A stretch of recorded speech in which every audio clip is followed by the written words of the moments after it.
Een mooi moment vandaag met de lancering van de nieuwe treinen, de nieuwe Wink-treinen. Voor ons van groot belang omdat het echt elektrische treinen zijn die we straks hopelijk kunnen ombouwen naar echte zero-emissietreinen. En dat doen we door een echte duurzame trein op het spoor te zetten, waar we hopelijk nog 30 jaar lang mee kunnen gaan rijden.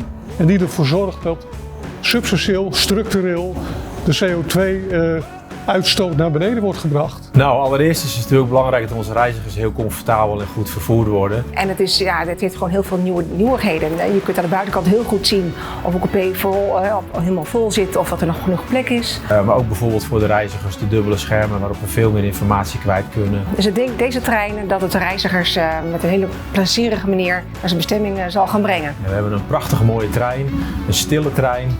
En onze machinisten hebben een hele mooie werkplek voorin, dus we zijn heel erg blij en hopen dat ze daar heel veel werkplezier aan gaan beleven. De treinen hebben 18 namen gekregen, nou ja, en dit is dan eentje ervan.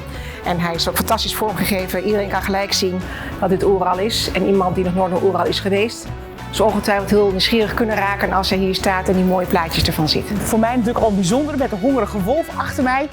De trein die vernoemd is niet alleen naar een mooi dorpje in Groningen, maar ook naar een geweldig festival. En dat is zo'n trein nodigt ook uit om echt te gaan kijken en op ontdekkingstocht te gaan door onze mooie provincies. Toegevoegde waarde die deze trein heeft voor de hele samenleving het allermooiste.